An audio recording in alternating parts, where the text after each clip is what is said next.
Hello dear students, कैसे हो? I hope आप सभी स्वस्थ होंगे, मस्त होंगे और जबरदस्त होंगे। टाइट्रेशन का एक नया वीडियो जहां पर हम बात करने वाले बैक टाइट्रेशन के बारे में।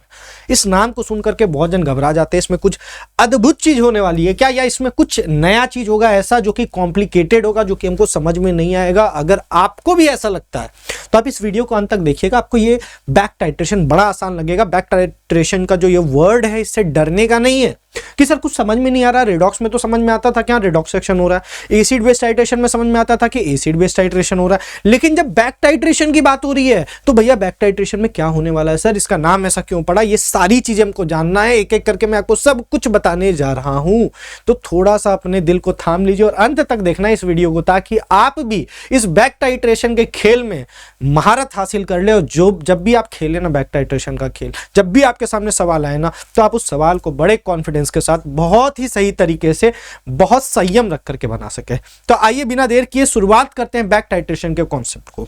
तो आज जब हम बात करने वाले बैक टाइट्रेशन के बारे में तो बैक टाइट्रेशन क्या होता है, कैसे हम लोग इसको फाइंड आउट करते हैं, तो इसका पहले हम लोग सिलसिला चालू करते हैं, ये प्रोसेस वाइज होता कैसे है। तो लेट अस अज्यूम कि हमारे पास तीन कंपोनेंट है। एक कंपोनेंट ए है, एक कंपोनेंट बी है और एक कंपोनेंट सी है। होता क्या है बेसिकली, बैक टाइट्रेशन का जब भी सवाल आपसे पूछा जाता है ना बेटा, तो उस पर्टिकुलर कंडीशन में आपसे जो सवाल पूछा जाता है वो प्योरिटी परसेंटेज का पूछा जाता है। किसका पूछा जाता है? प्योरिटी परसेंटेज का पूछा जाता है। प्योरिटी परसेंटेज किसका? Of the sample. अब जब भी बात सैंपल आप देखे होंगे, इतने सवाल हम लोग मोल कॉन्सेप्ट से लेकर रिडॉक्स तक करते आ रहे हैं, इन सब में जब जब बात सैंपल की हुई है, जब जब बात सैंपल की हुई है, इसका मतलब कि उस सैंपल में एक तो काम की चीज है और दूसरा मेरी इंप्योरिटी है। इंप्योरिटी कहने का मतलब धूल, गर्दा या पॉल्यूशन, ये सारी चीजें नहीं है। केमिस्ट्री में हर एक वो चीज इंप्योरिटी है जो हमारे काम की नहीं है। जैसे फॉर एग्जाम्पल, अगर मुझे एसिड बेस रिएक्शन कराना, तो एक सैंपल एसिड का है लेकिन दूसरा सैंपल में बेस के साथ कोई न्यूट्रल सॉल्ट प्रेजेंट है, लेकिन रिएक्शन में कौन पार्टिसिपेट करेगा? एसिड के। एसिड के साथ रिएक्शन में बेस पार्टिसिपेट करेगा। सॉल्ट कोई काम का नहीं है, तो वहां पर मेरा सॉल्ट किसके तरह बिहेव करता है? इंप्योरिटी के तरह। और जब भी हम टाइट्रेशन या मोल कॉन्सेप्ट के सवाल को लगाते हैं न्यूमेरिकल वाइज, तो हम इंप्योरिटी को ये मान करके चलते हैं कि वो रिएक्शन में पार्टिसिपेट नहीं करने वाला है। Is it clear? तो जब भी बैक टाइट्रेशन का सवाल आएगा तो आपसे प्योरिटी परसेंटेज पूछेगा। जब भी टाइट्रेशन वर्ड यूज करके प्योरिटी परसेंटेज पूछ रहा है तो समझ जाना वो सवाल किसका? बैक टाइट्रेशन का है। क्योंकि डायरेक्ट नहीं देगा, अरे ये यहां बैक टाइट्रेशन हो रहा है, ऐसे वर्ड्स दे करके आपको सवाल नहीं देता है। आपको सवाल में पूछेगा प्योरिटी परसेंटेज फाइंड आउट करो सैंपल का, तो आपके दिमाग की बत्ती जलनी चाहिए उस समय, और ये बात आपके दिमाग में आनी चाहिए कि भैया ये सवाल आपके किस कॉन्सेप्ट को बिलोंग करता है? ये सवाल आपके प्योरिटी परसेंटेज को करता है। एक और इंटरेस्टिंग बात, अभी तक हम लोगों ने जब भी टाइट्रेशन कराया तो आप लोगों ने देखा कि एक एनालिट होता है और एक टाइट्रेंट होता है। एम आई राइट और रॉन्ग? हाँ, फिर आएगा आपके समय सर जब हम लोग आयोडोमेट्रिक टाइट्रेशन पढ़ रहे थे, तो वहां पर हमारा एक और कंपोनेंट आ जाता है। ऑक्सीडाइजिंग एजेंट तो रहता ही है, रिड्यूसिंग एजेंट तो रहता ही है, लेकिन साथ में हाइपो सॉल्यूशन भी वहां पर देखने को मिलता है। तो यहां पर भी कुछ ऐसा ही है कि आपको हमेशा यहां तीन कंपोनेंट देखने को मिलेंगे। बोलेंगे कैसे पहचानेंगे, तो पहचानने का तरीका तो मैंने आपको बता दिया। सवाल में डायरेक्ट बैक टाइट्रेशन नहीं लिखा हुआ रहेगा, प्योरिटी परसेंटेज फाइंड आउट करने बोलेगा, समझ जाना ये सवाल बैक टाइट्रेशन का है। अब बोलेंगे इसको सॉल्व करने का कोई नया विधि होगा क्या, कोई ऐसा टेक्निक जो इस ब्रह्मांड से बाहर से आया है क्या?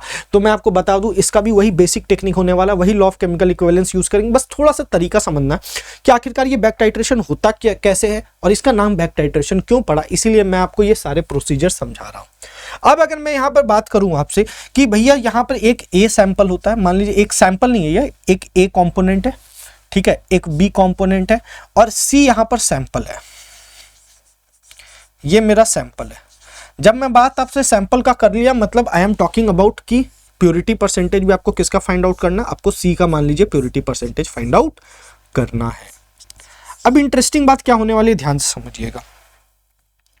यहां पर ये जो बी होगा, ये ऐसा कंपोनेंट होगा जिसका कंसंट्रेशन हमको नोन होगा। मतलब बी का हमको कंसंट्रेशन क्या होने वाला है? नोन होने वाला है। और ए का कंसंट्रेशन क्या होने वाला है? अननोन होने वाला है। Is it clear? क्लियर है क्या? ठीक। अब इंटरेस्टिंग बात क्या आता है, लेट अस सपोज इसका कंसंट्रेशन आपका N1 है, इसका कंसंट्रेशन हमको नोन है N1 है। अब इसमें कुछ एजम्पशंस है, उन एजम्पशंस को भी आपको दिमाग में फिट करके रखना है। यहां पर कुछ एजम्पशंस आते हैं, इन एजम्पशंस को भी आपको दिमाग में याद रखना। तो ये एजम्पशंस क्या हैं बेटा? तो जब बात यहां एजम्पशंस की होगी ना, तो यहां एजम्पशंस जो निकल करके आते हैं, पहला एजम्पशन जो निकल करके आएगा वो आएगा कि A and C will react, A और C आपस में रिएक्ट कर सकते हैं। दूसरा, A and B will react, A और B भी रिएक्ट कर सकते हैं। ठीक, नेक्स्ट बात जो यहां निकल करके आएगी, द प्रोडक्ट ऑफ, तीसरा assumption, the product of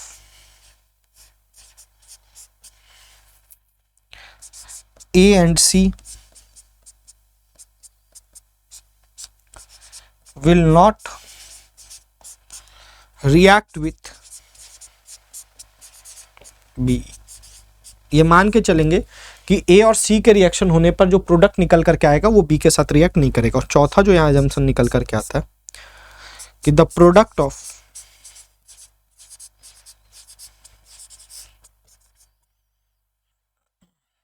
A and B will not react with C। पहले कॉन्सेप्ट को आगे बढ़ाने से पहले इस बात को दिमाग में बैठा लीजिए कि ये कुछ अजम्पशंस हैं। ड्यूरिंग द बैक टाइट्रेशन इन बातों को ध्यान में रखते हुए काम करेंगे। A और C आपस में रिएक्ट करेगा, A और B आपस में रिएक्ट करेगा, B और C आपस में रिएक्ट नहीं करेगा। दूसरी बात, जो प्रोडक्ट A और B का होगा, जो प्रोडक्ट A और C से बन रहा होगा वो B से नहीं रिएक्ट कर सकता है, और या फिर जो प्रोडक्ट A और B से बन रहा होगा वो C से रिएक्ट नहीं कर सकता है। ये बातें आपको थोड़ी सी दिमाग में बैठा लेनी है।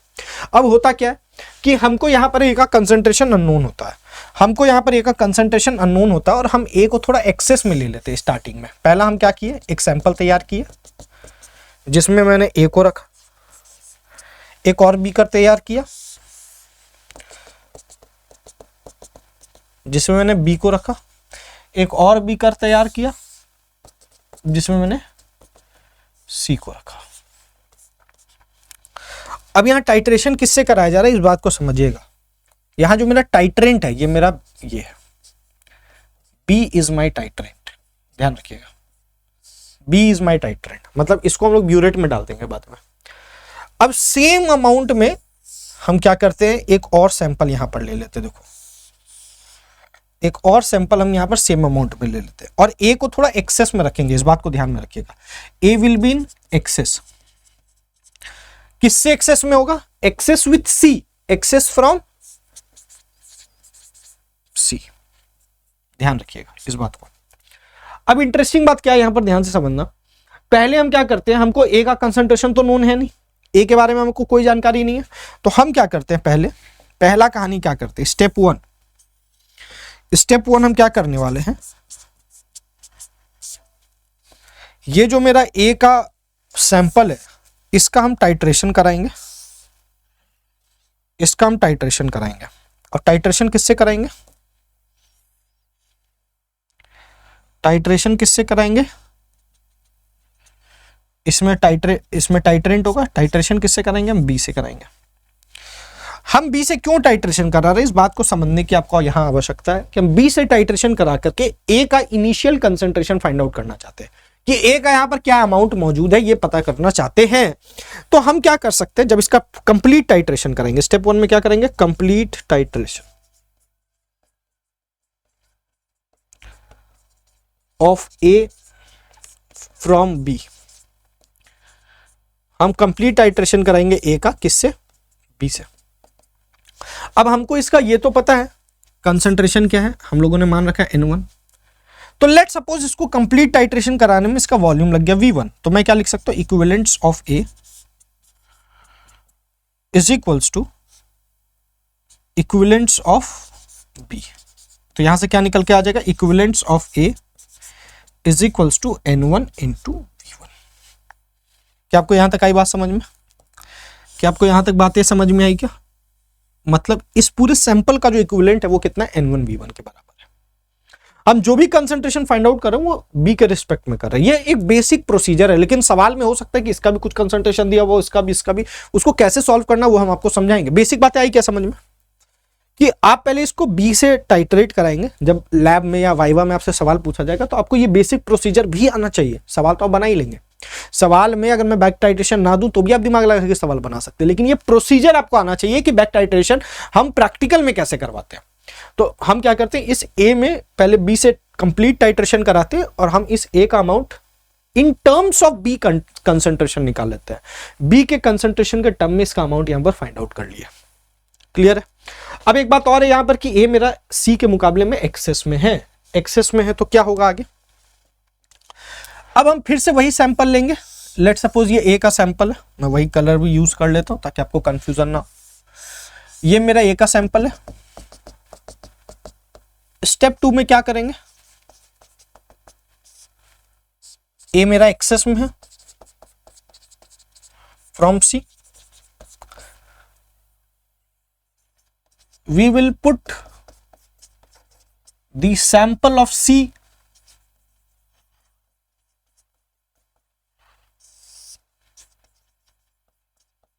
completely in A। हम A में पूरा सैंपल C को डाल दिया, यहां से सैंपल C लाए और सैंपल C को इस A में कंप्लीटली डाल दिया। अब आपको क्या लगता है ये C पूरा A के साथ रिएक्ट कर जाएगा क्या? नहीं। कारण क्या है? ए मेरा यहां पर क्या है? एक्सेस में है, मतलब कुछ अमाउंट यहां पर ए का बच जाएगा। मतलब यहां पर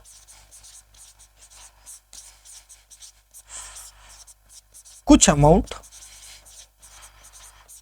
ए का बच जाएगा, विल लेफ्ट, ए का लेफ्ट रहेगा। क्या ये बात क्लियर है? और एक असम्पशन यहां ध्यान रखना, इसका जो इंप्योरिटी है सी का, एक यहां नोट पॉइंट लिख लो, the impurity of C will not participate in the reaction. मैं एक बार फिर से इस बात को लिख दे रहा हूं ताकि आपके दिमाग में ये बात क्लियर है, पिक्चर क्लियर रहनी चाहिए। Will not participate in the reaction. क्या यहां तक आई आपको बातें समझ में? जल्दी से बताइए, क्या यहां तक आपको चीजें समझ में आई? ये सारा फंडा आ गया समझ में? तो मैंने पहले ए का कंसंट्रेशन बी के टर्म्स में निकाल लिया है, फिर मैंने क्या किया है, पूरे के पूरे सी को ए में डाल दिया। सी कंप्लीटली रिएक्ट कर गया होगा, लेकिन यहां पर ए कुछ रह गया होगा। अब हम स्टेप 3 करते हैं। स्टेप 3 में क्या करेंगे? Again we do the titration of A, again we do the titration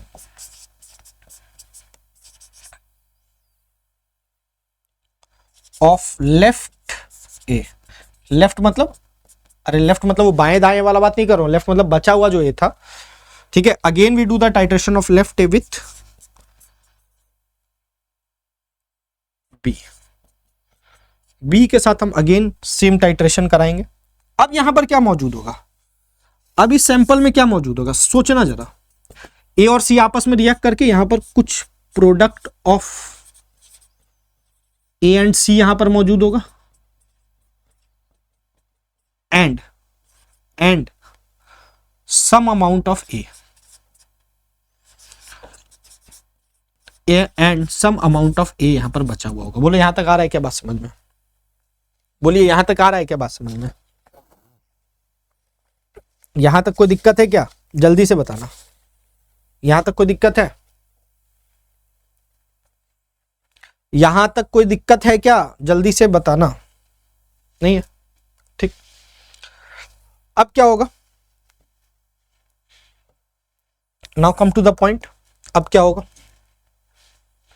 अब यहां पर इंटरेस्टिंगली ये होगा, आप जब बी से यहां पर टाइट्रेशन करा रहे होगे, कंसंट्रेशन तो वही है बी का N1, लेकिन क्या अब वॉल्यूम V1 यूज होगा क्या? नहीं, अब वॉल्यूम कम यूज होगा, दैट इज V2। मींस यहां पर जो V1 है वो ग्रेटर था, ये V2 कम यहां पर यूज हुआ, V2 is less than V1।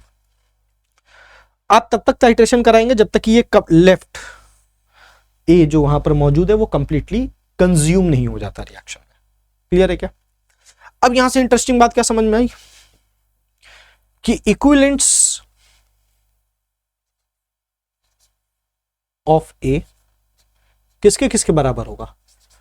Equivalents of B plus equivalents of C. अब इंटरेस्टिंग बात क्या है, ये बी का कौन सा इक्विवेलेंट जो स्टेप 3 में यूज हुआ है, मैं यहां लिख भी दे रहा हूं, और इक्विवेलेंट ऑफ सी कौन सा, यही तो हमको निकालना है, यही तो हमको फाइंड आउट करना है, क्योंकि हमको तो इसका इक्विवेलेंट के बारे में कोई जानकारी नहीं है। लेकिन ये जो इक्विवेलेंट ऑफ ए है ये किसके बराबर होगा? ये इनिशियल वाले के बराबर है। मतलब जब आप स्टेप 2 स्टेप 3 परफॉर्म नहीं किए थे तब कितना इक्विवेलेंट था? जितना भी इक्विवेलेंट था उसमें से कुछ इक्विवेलेंट तो सी के साथ रिएक्ट कर गया और जो बचा हुआ था वो बी के साथ रिएक्ट कर गया। इसलिए मैंने क्या लिखा, इक्विवेलेंट ऑफ ए बराबर equivalent of B plus equivalent of C.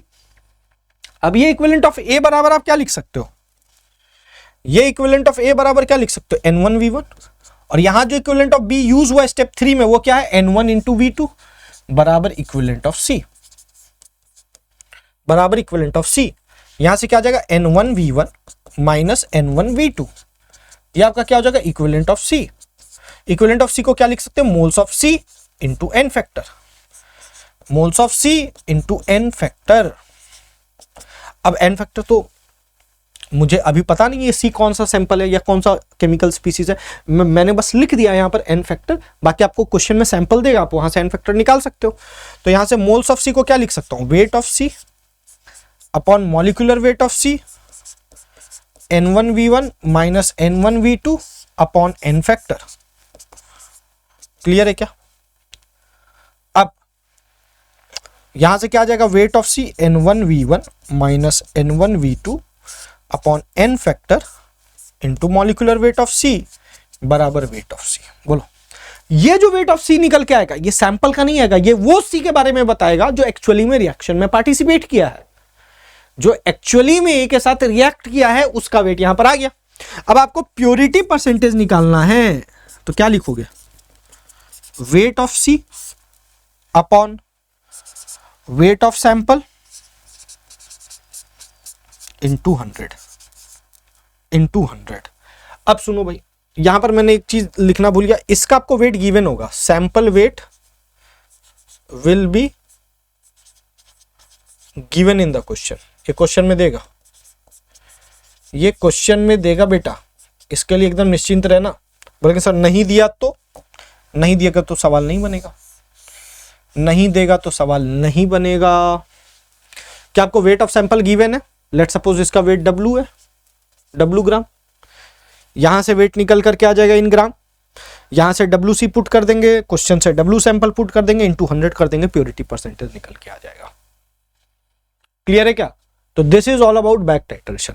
अब आता सवाल कैसा आएगा सर, सवाल कैसा पूछा जाएगा। कुछ सवाल हम बनाएंगे और जैसा कि हम अब जानते हो कि हम लोग बेसिक बातों पर फोकस करते हैं कि हम लोग कुछ सवाल आपको होमवर्क पे भी देते हैं, तो होमवर्क वाले सवाल आप खुद से करोगे, ठीक है, और उसका आंसर आपको कमेंट बॉक्स में लिखना है, तब समझ में आएगा ना यार कि आप क्या पढ़ रहे हो। सारे सवाल को मैं ही बना दूंगा तो फिर मजा नहीं आता है कि मैं जो पढ़ा रहा हूं आपको समझ में भी आ रहा है कि नहीं। इसको अच्छा से समझने के लिए ही मैं कुछ सवाल आपको होमवर्क में दे देता हूं, ऑल्दो मैं हिंट दे देता हूं कैसे सॉल्व करना है, बाकी आप कैलकुलेशन वगैरह करके आंसर को कमेंट में जरूर लिखिएगा, ठीक है बच्चों। आइए बात करते हैं बैक टाइट्रेशन में। बैक टाइट्रेशन का कहानी क्या कहता है, बोलता है 50 ग्राम ऑफ अ सैंपल, देखिए वेट ऑफ अ सैंपल दे दिया, ये क्या हो गया, वेट ऑफ अ सैंपल, ठीक, ऑफ CaOH का whole twice is dissolved in 50 ml of 0.5 N HCl। आपके पास कौन कौन सा कंपोनेंट है, एक कंपोनेंट है CaOH का होल ट्वाइस, ठीक, एक कंपोनेंट है HCl और एक कंपोनेंट है द एक्सेस ऑफ HCl। मतलब इससे समझ में आ गया, excess of HCl was titrated with 0.3 N NaOH। मतलब ये आपका क्या हो गया, HCl आपका यहां पर किसके तरह बिहेव कर रहा है, A, ये किसके तरह सैंपल C, और NaOH किसके तरह बिहेव कर रहा है बेटा, B के तरह। अब यहां पर इंटरेस्टिंग बात क्या है, आपको इसका अमाउंट डायरेक्टली दे दिया सवाल में, जबकि जब आप प्रैक्टिकल में बैक टाइट्रेशन करा रहे होगे ना तो आपको डायरेक्टली ए का अमाउंट नहीं पता होता। प्रैक्टिकल में वाइवा के समय में जब आप ये रिएक्शन करा रहे होगे तो बहुत बार आपको वो ए का कंपोनेंट का अमाउंट नहीं देता है, तो आप कैसे फाइंड आउट करते हैं? तो जो मैंने अभी आपको यहाँ पर मेथड सिखाया ना, कि पहले आप क्या करते हो, ए का अमाउंट फाइंड आउट करते हो। क्वेश्चन में ऑल्दो आपको डायरेक्टली दे दिया, हो सकता है ना दे देगा तब तो कोई बात ही नहीं है, लेकिन नहीं दिया है तो उस पर्टिकुलर कंडीशन में यही एक मेथड होता है जिससे हम ए का अमाउंट इनिशियली कितना था वो हम पता लगा सकते हैं। दिस इज द बेसिक फंडा, this is the basic phenomena. अच्छा, इसका नाम बैक टाइट्रेशन क्यों पड़ा ये मैं बताना भूल गया आपको। बैक टाइट्रेशन बेसिकली इसका नाम क्यों पड़ा, आप देखिए, पहले एक बार ए का टाइट्रेशन कराए, टाइट्रेशन कराने के बाद हम स्टेप 3 में वापस से ए का बी के साथ वापस से टाइट्रेशन करा रहे हैं, मतलब हम एक ही चीज को दोबारा रिपीट कर रहे हैं। दैट इज वाई इस टाइट्रेशन का जो नाम पड़ा है बेटा वो बैक टाइट्रेशन पड़ा है। क्लियर है क्या? क्लियर है क्या?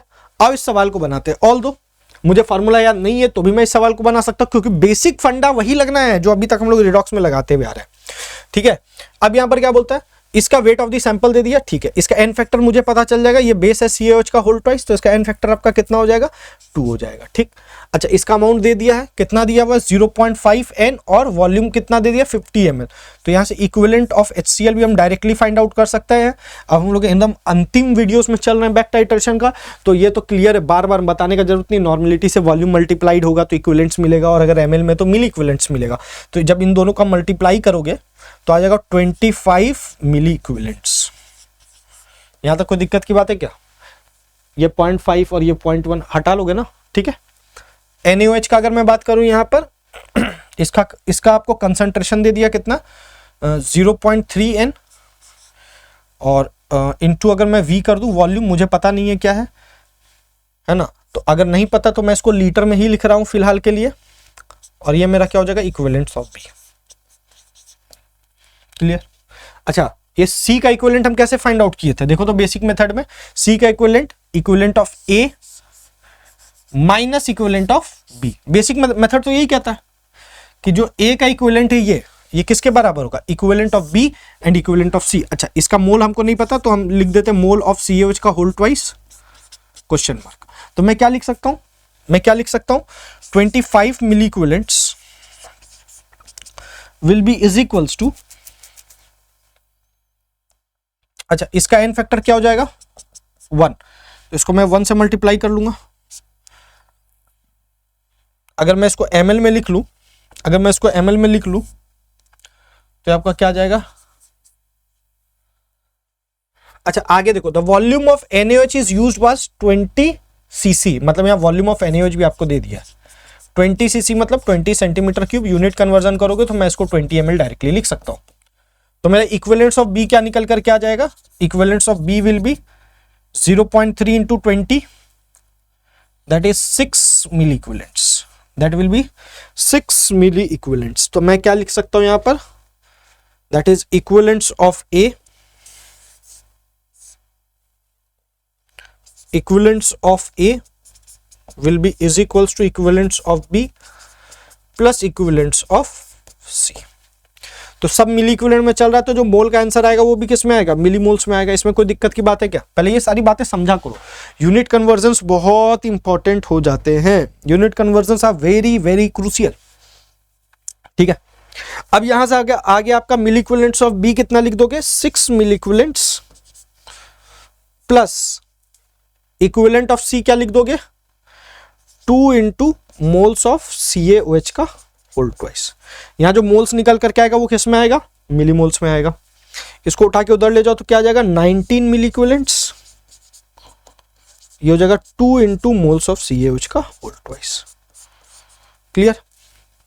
अच्छा, यहां से मैं क्या फाइंड आउट कर सकता हूं, मोल्स ऑफ CaOH का whole twice will be is equals to 19/2। इस मिली इक्विवेलेंट्स को अगर इक्विवेलेंट में बदलोगे तो ये 10 टू द पावर -3 हो जाएगा, और जब तुम इसको 2 से डिवाइड दे दिए हो तो ये किस में बदल जाएगा, मोल्स में।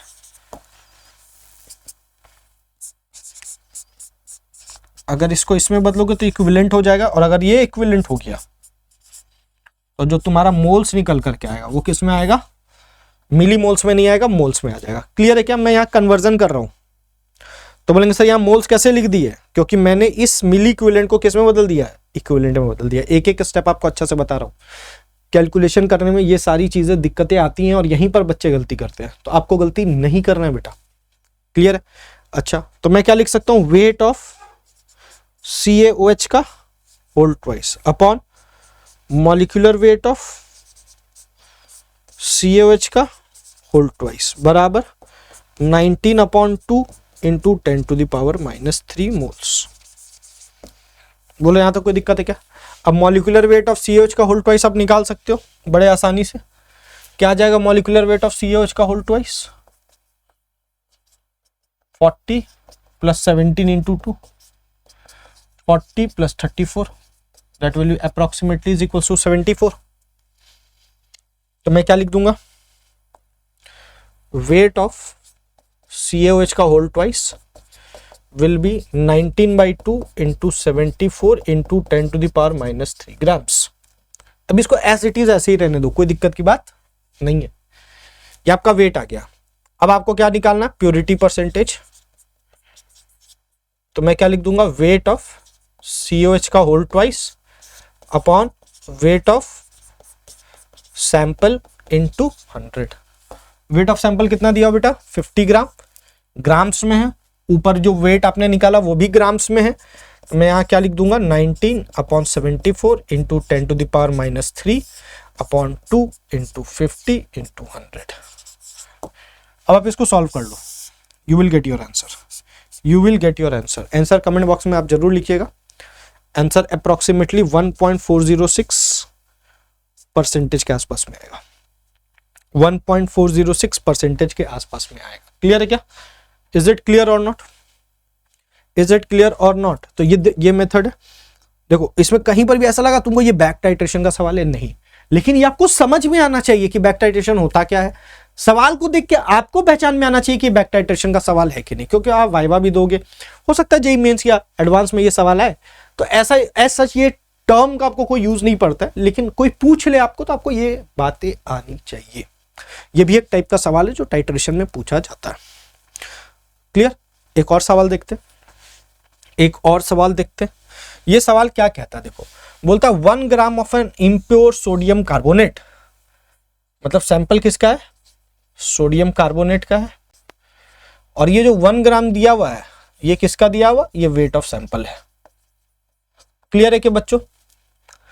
इज डिजॉल्व्ड इन वाटर, इसको आपने डिजॉल्व किया वाटर में, the solution is made up to 250 ml। मतलब अगर मैं आपसे बात करूं, आपको यहां समझ में आ गया सोडियम कार्बोनेट ही आपका इम्प्योर सैंपल है, ठीक है? अच्छा, तो मेरे को यहां पर क्या बोला है? 1 ग्राम सोडियम कार्बोनेट का किसमें डिसॉल्व किया गया? तो मोल्स इसका पहले निकाल लेंगे, तो क्या हो जाएगा? 1/106 ग्राम। ऐसे सोडियम कार्बोनेट का हम लोगों ने बहुत बार मॉलिक्यूलर वेट निकाला है, मतलब through out the mole concept and redox. तो 1/106 ग्राम ये आपका मोल हो गया, डिवाइडेड बाय वॉल्यूम। वॉल्यूम कितना है? 250 ml। और अगर ये ml में, तो ऊपर में क्या चीज से मल्टीप्लाई करोगे? 1000 से, तो ये आपको क्या दे देगा? मोलैरिटी दे देगा। बोलो यहां तक आया क्या बात समझ में? तो सबसे पहले हम लोगों ने क्या फाइंड आउट कर लिया? इसका कंसंट्रेशन फाइंड आउट कर लिया। कंसंट्रेशन ऑफ Na2CO3 क्या आ गया? इसको काट दो, ये 4 टाइम्स में कट जाएगा, ये हो जाएगा 4/106। इसको भी काटना चाहो तो काट सकते हो, 2/53 है। अब इसको एज इट इज रहने दो, ठीक। और क्या बोला? बोला है up to 250 ml। 250 ml of this made up solution. बोलता क्या? इसका 50 ml ले लिया, तो आपका क्या निकल जाएगा? मोल्स। मोल्स ऑफ Na2CO3 निकल जाएगा। क्या निकल जाएगा? 2/53 इंटू 50 ml। ml में तो मोल्स आपका किस में आ जाएगा? मिली मोल्स में। और इस मिली मोल्स को अगर आपको कन्वर्ट करना है तो आपको क्या करना पड़ेगा? 10⁻³ से मल्टीप्लाई करना पड़ेगा, तब आपका मोल्स आ जाएगा। अच्छा, इसका और आप क्या डेटा निकाल सकते हो? आपको मोल्स पता चल गया। इक्विवेलेंट के लिए आपको सबसे इंपॉर्टेंट क्या? एन फैक्टर, जो कि ये सॉल्ट है, जो कि ये सॉल्ट है। तो इस कैटायन का चार्ज कितना है? +1, और इस एनायन का चार्ज कितना? -2। मैंने बोला 1 और 2 का एलसीएम ले लो, एलसीएम आएगा 2। एन फैक्टर कभी नेगेटिव नहीं हो सकता है, ये बात को ध्यान में रखिएगा। तो ये सारा डेटा आपका Na2CO3 का निकल कर क्या आगे बढ़ते। क्या बोलता है? 50 ml of 0.1 NaCl is added। HCl का आपको कंसंट्रेशन दिया हुआ है कितना? 0.1 N बेटा। वॉल्यूम दे दिया है कितना? वॉल्यूम कितना दे दिया? 50 ml। तो यहां से आप इक्विवेलेंट्स निकाल सकते हो। ऑफ HCl कितना आ जाएगा 50 इंटू 0.1 N। ये ml में है तो जो इक्विवेलेंट्स आएगा वो किस में आएगा, मिली इक्विवेलेंट्स में। और यहां से क्या आ जाएगा 5 मिली इक्विवेलेंट्स, मैं इसको क्या लिख सकता हूं 5 इंटू 10⁻³ इक्विवेलेंट्स। देखो मैं जब सॉल्व करता हूं एक बात आप मेरे से सीखो कि मेरे से क्या सीखना है आपको, कि मैं सवाल को कैसे अप्रोच करता हूं और किन बातों का ध्यान रखता हूं। मैं यूनिट्स का बहुत ज्यादा ध्यान रखता हूं जब फिजिकल केमिस्ट्री का आप सवाल सॉल्व कर रहे हो तो। क्लियर। बोलता आफ्टर सेकिंग वेल रिक्वायर्ड, मतलब जब आप इसको पूरे तरीके से मिला देते हो तो उसके बाद आपको क्या चाहिए, NaOH चाहिए। अभी NaOH क्या है, बेस है। इस मतलब यहां पर एक्सेस में कौन होने वाला, ऑब्वियसली HCl होने वाला, ऑब्वियसली HCl होने वाला, क्योंकि बेस का रिएक्शन किससे होने वाला, HCl से। बेस का रिएक्शन किससे होने वाला, HCl से। याद है मैंने बोला था B और C आपस में रिएक्ट नहीं करेगा, तो यस B और C आपस में रिएक्ट नहीं करेगा, ये A Na2CO3 से भी रिएक्ट कर रहा है, यही A जो बच गया वो NaOH से रिएक्ट कर रहा है। अब सवालों में क्या, इसका डायरेक्ट कंसंट्रेशन दे रहा है, इसीलिए मैंने आपको वो कंसेप्ट को बताया है। बाई चांस आपसे वाइवा में कोई पूछ दे बैक टाइट्रेशन का फेनोमेना कैसे होता है या बैक टाइट्रेशन को हम कैसे परफॉर्म करते हैं, अब आपको वो पता ही नहीं है तो आपको तो लगेगा सब कुछ एक गो में हो रहा है, वन गो में हो रहा है, बैक टाइट्रेशन की आवश्यकता दिख ही नहीं रही है, इसका नाम फिर बैक टाइट्रेशन क्यों पड़ा। तो इसीलिए मैंने आपको वो फेनोमेना को समझाया है। फिर क्या बोलता है, जो एक्सेस ऑफ NaOH है उसका कंसंट्रेशन आपको कितना दे दिया 0.16 N, और इसका वॉल्यूम कितना दे दिया NaOH का 10 ml। ये वॉल्यूम किसका था, HCl का था। अगेन यहां से हम क्या निकाल लेंगे, इक्विवेलेंट्स ऑफ NaOH, यह आ जाएगा 1.6 मिली इक्विवेलेंट्स। इसको अगर इक्विवेलेंट्स में बदलेंगे तो क्या करना पड़ेगा बेटा, 1.6 इंटू 10⁻³ इक्विवेलेंट करना पड़ेगा। बोलो यस और नो, बोलो यस और नो। क्लियर है। अच्छा बात को समझो, पहले आपने इसके साथ रिएक्शन करा है, जो ये बच गया वो NaOH के साथ रिएक्ट कर रहा है, मतलब इसका इक्विवेलेंट और इसका इक्विवेलेंट मिला करके किसका इक्विवेलेंट होगा, HCl का इक्विवेलेंट के बराबर होगा, HCl का इक्विवेलेंट के बराबर। तो मैं क्या लिख सकता हूं, equivalent of Na2CO3 plus equivalents of NaOH will be is equals to the equivalent of HCl, the equivalent of HCl।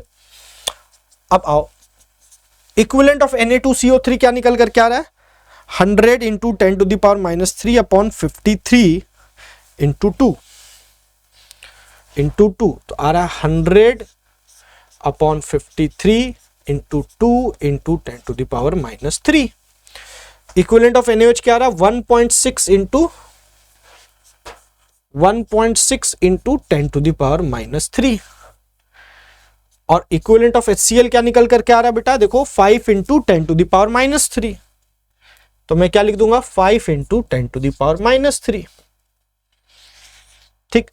अच्छा एक इंटरेस्टिंग बात यहां आती है, एक इंटरेस्टिंग बात यहां निकल करके आती है। आपको क्या फाइंड आउट करना था,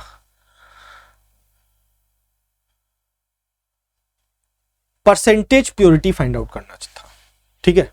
ओहो यहां गलती क्या हुआ समझना, यहां गलती क्या, मैंने यहां पर 1 ले लिया, मैंने यहां पर 1 ले लिया, थोड़ा सा कैलकुलेशन एरर हो गया। 1 तो ले ही नहीं सकते थे बेटा, 1 तो ले ही नहीं सकते थे, 1 तो सैंपल का वेट था ना। तो मुझे यहाँ सवाल कैसे बनाना होगा, x लेकर के, यहाँ x लेके बनाना होगा। ये हो जाएगा 4x अपॉन 106, काटना चाहो तो काट दो, ये 253, तो ये आ जाएगा 2 अपॉन 53x, फिर आ जाएगा मोल्स निकालना है तो 2x अपॉन 53 इंटू 50 ml, तो हो जाएगा मिली मोल्स, तो हो जाएगा 100x अपॉन 53 इंटू 10⁻³ ये आएगा। समझ में आ रहा, मैंने क्यों ऐसा किया, 1 नहीं ले सकते हो ना, 1 तो क्या है आपका सैंपल का वेट है, Na2CO3 का नहीं है। मेरे से ये थोड़ी सी गलती हुई है, इसको आप ये कर लेना। ठीक है। तो यहाँ क्या आ जाएगा 100 इंटू एक्स, 100 इंटू एक्स, तो यहां से एन फैक्टर आपका क्या है, एन फैक्टर तो उसका 2 है। ठीक। तो 100 into x upon 53 into 10⁻³ into 2। आपको एक्स की वैल्यू फाइंड आउट करनी है। अब आपको x की वैल्यू फाइंड आउट करनी है तो 10⁻³ काट दो सबसे पहले, तो यहाँ क्या आ जाएगा 200x अपॉन 53 प्लस 1.6 बराबर 5। तो यहां से आ जाएगा 200x अपॉन 53 बराबर 5 माइनस 1.6, तो यहां आ जाएगा 200x अपॉन 53 बराबर 3.4, तो x बराबर हो जाएगा 3.4 इंटू 53 अपॉन 200। ये जो आपका वेट निकल करके आएगा ये प्योर Na2CO3 का वेट निकल करके आ गया जो 1 ग्राम सैंपल में मौजूद है। तो प्योरिटी परसेंटेज के लिए क्या चाहिए आपको, weight of Na2CO3 upon weight of sample इन 200 इन 200। तो यहां से वेट क्या निकल करके आ गया बेटा, 3.4 into 53 upon 200 upon weight of sample क्या हो जाएगा 1 ग्राम इन 200, और ये कैंसल आउट हो गया।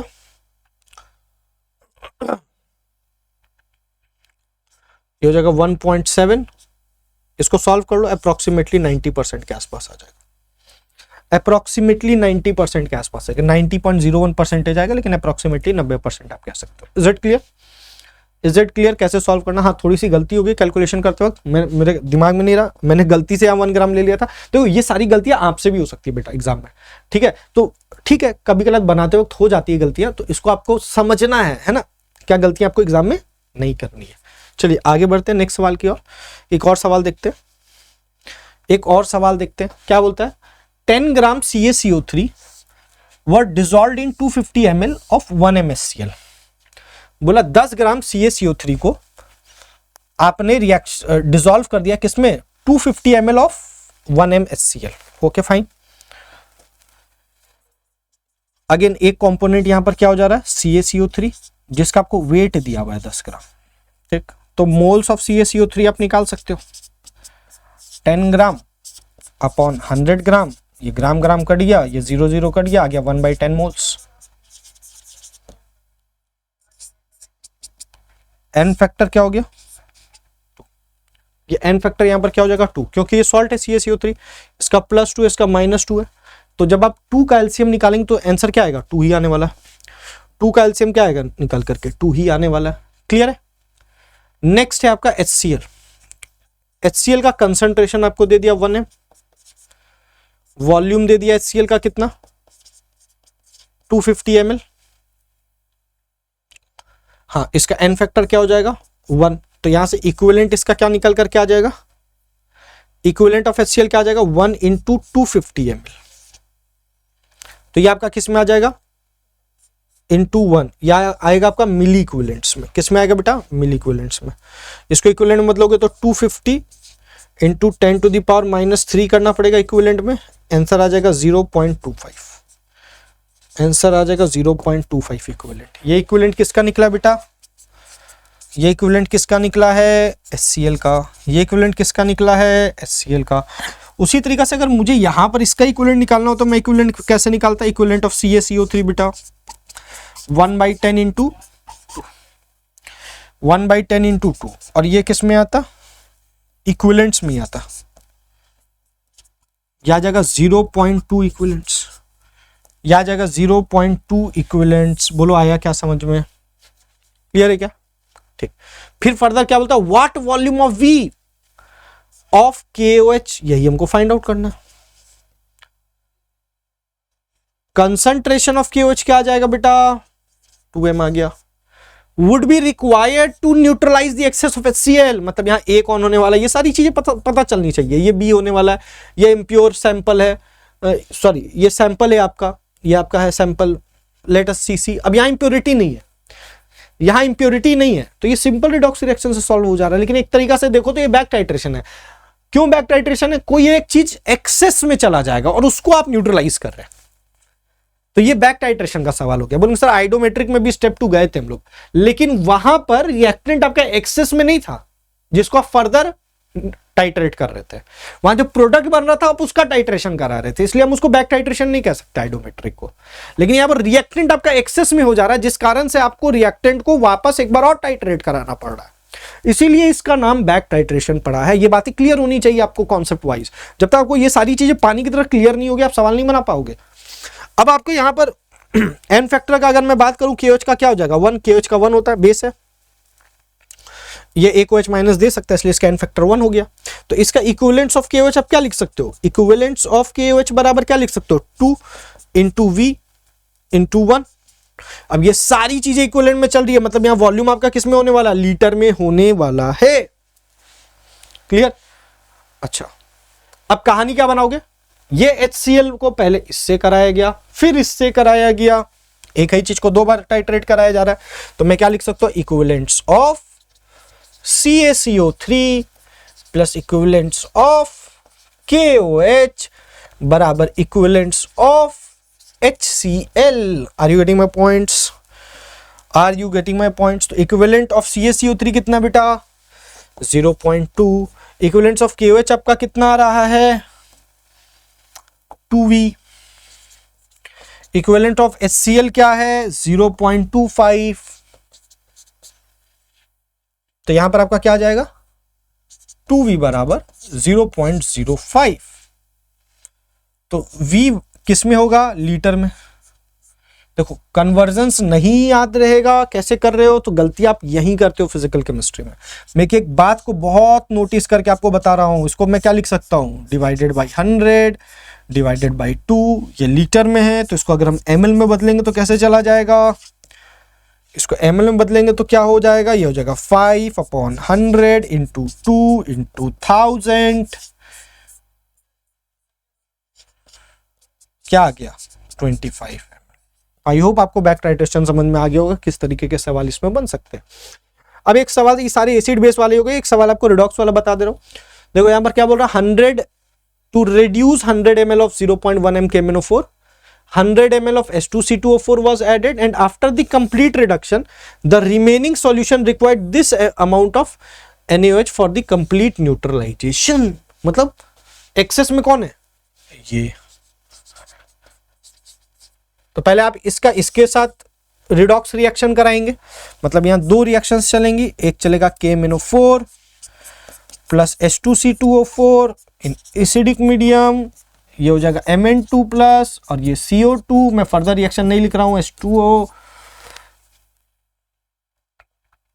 तो आप यहां से इसका एन फैक्टर निकाल सकते हैं, इसका एन फैक्टर क्या आ जाएगा 5, इसका एन फैक्टर निकाल सकते हो +3 से +4 जा रहा है, चेंज इन ऑक्सीडेशन नंबर 1, तो 1 इंटू 2, एन फैक्टर इसका 2 आ गया। एन फैक्टर पता है, कंसंट्रेशन पता है, वॉल्यूम पता है, उसी तरह से एन फैक्टर पता है, इसका मोलैरिटी नहीं पता, तो इसको मोलैरिटी m मान लेंगे, वॉल्यूम 100 ml। ठीक, लेकिन यहां पर इसका कंप्लीट नहीं हो जा रहा, जो यहां बचेगा ये यहां पर क्या एक्सेस में, ठीक, तो जो बचेगा यहां से H2C2O4 वो फर्दर NaOH के साथ रिएक्शन कराया जाएगा, और इसका यहां एसिड बेस रिएक्शन होगा, Na2C2O4 प्लस H2O बना देगा। तो यहां से क्या समझ में आया, कुछ इक्विवेलेंट यहां पर उसका यूज हो रहा है और कुछ इक्विवेलेंट इस रिएक्शन में यूज हो रहा है। मतलब मैं क्या कर सकता हूं, equivalents of KMnO4 plus equivalents of NaOH बराबर इक्विवेलेंट्स ऑफ H2C2O4। अब इसका मोलैरिटी नहीं पता, इसका मोलैरिटी को m मान लो, इसकी मोलैरिटी को m मान लो, और यहां पर इसके एन फैक्टर क्या होगा इस रिएक्शन के लिए 2, और इसका एन फैक्टर यहां पर क्या होगा 1।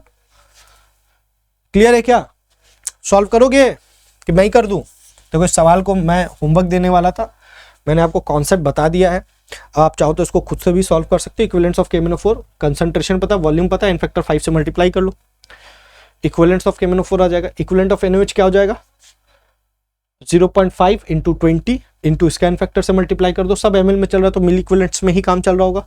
इसका भी वॉल्यूम ml में है, ये भी मिली इक्विवेलेंट्स में ही काम चलेगा, सब मिली इक्विवेलेंट्स में तो 10⁻³ कैंसल आउट हो जाएगा। तो इसका क्या हो जाएगा, वॉल्यूम 100 ml है, कंसंट्रेशन m है तो m इंटू 100। अब यहां पर भी आपको 2 बार लिखना पड़ सकता था, हो सकता था कि सवाल में आपको यहां पर 2 बार equivalent of H2SO4 plus equivalent of H2SO4 लिखना पड़ता, लेकिन कब, जब यहां पर इसका एन फैक्टर कुछ और होता और यहां एन फैक्टर कुछ और होता। अब संजोग ऐसा है कि कोइंसिडेंस ऐसा है कि यहां पर दोनों जगह पर एन फैक्टर क्या है सेम है, तब तो कोई दिक्कत नहीं। तो 2 इंटू 100 इंटू मोलैरिटी m, एक इक्वेशन बनेगा, एक आपका वेरिएबल रहेगा m, आप m फाइंड आउट कर सकते हो। यहां पर बोल रहा हूं मैं एक सवाल इंटरेस्टिंग क्या बन सकता, हो सकता था कि यहां पर आपका एन फैक्टर अलग अलग आ जाता है, तो यहाँ पर आप 2 बार इक्विवेलेंट्स लिखते हैं, equivalent of H2C2O4 plus equivalent of H2C2O4 आ रहा बात समझ में। लेकिन वहां पर m कॉमन आ जाता, फिर भी आप m को कैलकुलेट कर लेते, एक वेरिएबल एक इक्वेशन सॉल्व आसानी से कर सकते हैं। इसका आंसर आप मुझे कमेंट बॉक्स में लिख करके बताओगे ताकि मुझे भी समझ में आए कि आपको कितना समझ में आ रहा है। आई होप आपको बैक टाइट्रेशन समझ में आ गया होगा। नेक्स्ट लेक्चर आपका रिडॉक्स का लास्ट लेक्चर होने वाला है, जहां पर हम हार्डनेस ऑफ वाटर की बात करेंगे, कितने तरीके का हार्डनेस होता है, permanent hardness, soft temporary hardness, या हार्डनेस किसके कारण होता है, इस हार्डनेस को कैसे रिमूव किया जा सकता है और इस हार्डनेस का कैलकुलेशन कैसे किया जा सकता है, वो सबसे इंपॉर्टेंट है इस चैप्टर के पॉइंट ऑफ व्यू से। तो ये आपको आगे भी हेल्प करेगा। ठीक है, तब तक के लिए आप स्वस्थ रहे, मस्त रहे और जबरदस्त रहो, अपने पढ़ाई को कंटिन्यू करते रहे इसी एनर्जी के साथ। और अगर वीडियो पसंद आए ना बेटा, लाइक करना मत भूलना, बार बार बोल रहा हूँ, सब्सक्राइब कर लेना, बेल घंटी बजा लेना, जब जब वीडियो आएगा आपको पता चल जाएगा, अपने दोस्तों के बीच में जरूर बता देना। ठीक है, और सॉल्ट एनालिसिस के शॉर्ट्स को आप रिवाइज करते रहिए, जहां भी जाइए एक बार कान में लगा के रखिए, थोड़ा मोड़ा, मतलब एक होता है ना इंटेंशनली नहीं, नॉन इंटेंशनली आपके दिमाग में धीरे धीरे धीरे धीरे करके सॉल्ट एनालिसिस भी बैठ जाएगा। ठीक है, धन्यवाद।